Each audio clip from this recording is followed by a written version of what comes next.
Lord be with you. A reading from the Holy Gospel according to John. Jesus said to his disciples, "As the Father loves me, so also I love you. Remain in my love.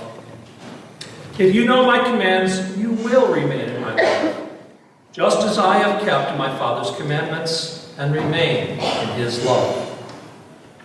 I have told you this so that my joy may be in you, and your joy might be complete. This is my commandment.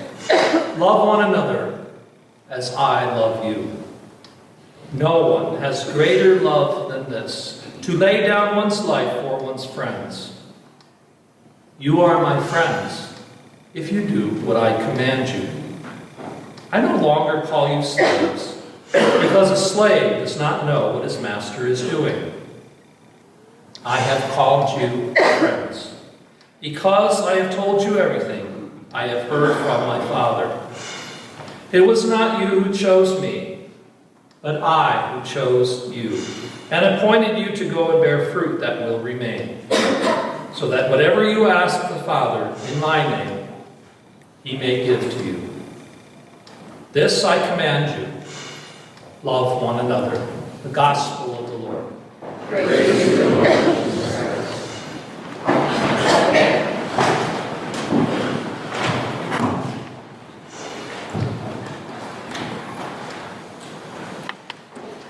This I command you, love one another.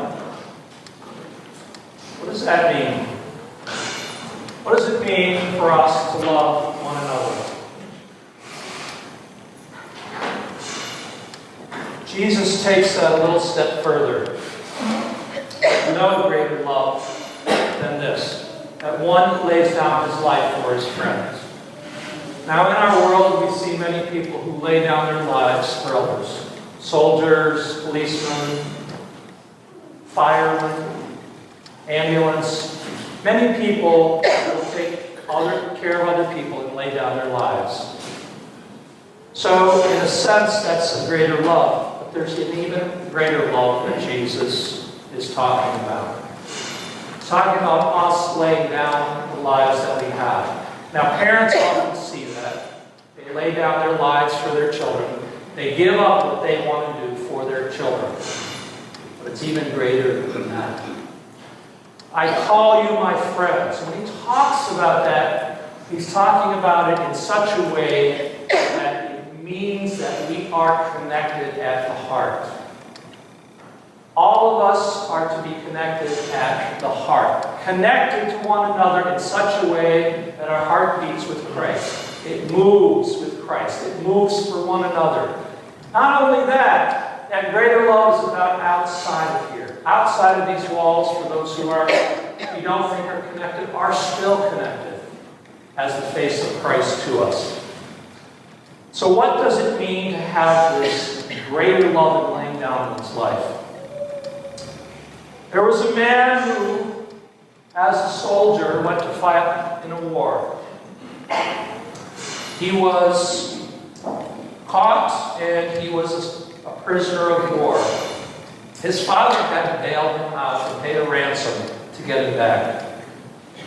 He proceeded to another war. And halfway there, he heard God speaking to him. That he had something more important for him. So he didn't even engage that war, and he left. He became depressed and anxious, and eventually the pain he suffered came to something much different. We know him as Saint Francis of Assisi. He gave up everything to follow Christ. He was able to reach out to the leper, the person he was most afraid of, and kiss the leper. The most famous act of St. Francis. But he also became their friend because he saw the face of Christ within. That's the greater love that we should all be aiming towards, giving up of the self.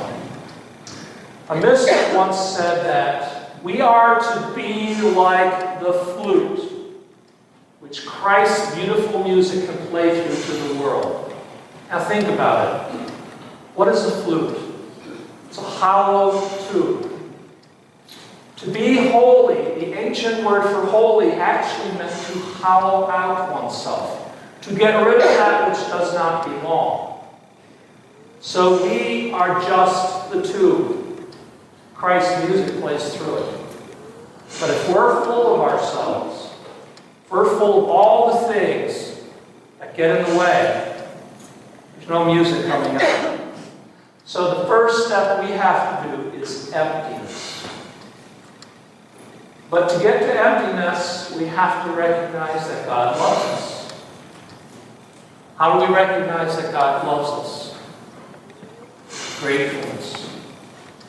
Are we waking up every morning and thanking God for the breath that we breathe? Are we thanking God for the sunshine, the stars, the moon, the family, the people that are around us? And then extend that. Are we thanking God for those we meet along the path? Are we thanking God for those who interrupt that path? Are we thanking God for those who give us problems? You see, this is a long, lifelong process of understanding this love. This love is essential to understand if we're going to understand our own faith. Because without this, our faith is nothing. St. Paul tells us in Corinthians, if I have all the faith to move mountains but have not love, I am nothing. I am nothing without love. If I can perceive all wisdom but have not love, I am nothing. So love is the first thing we must learn. It is essential for us to go past ourselves. To go past, like St. Francis, those things we're afraid of. Those people that we're afraid of. And connect. To see the face of Christ like St. Francis did. But we have to work on that. To be a mirror to a world that mirrors Christ back to others. How polished is our mirror? How are we willing to get rid of that which don't belong anymore in ourselves? Are we the hollow reed that can allow Christ to play through us to a world? Yes, pain is part of the problem. We don't like pain.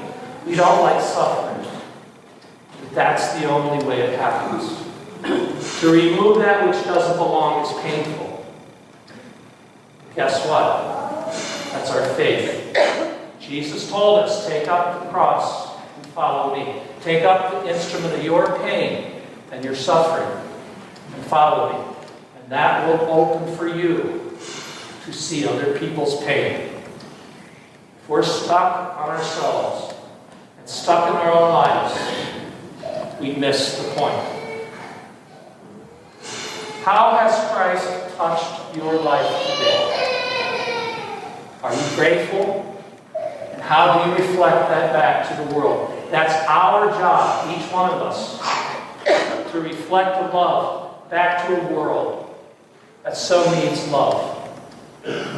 No greater love is this, than to lay down our life and take up Christ for the world. For God so loved the world that he sent his only Son.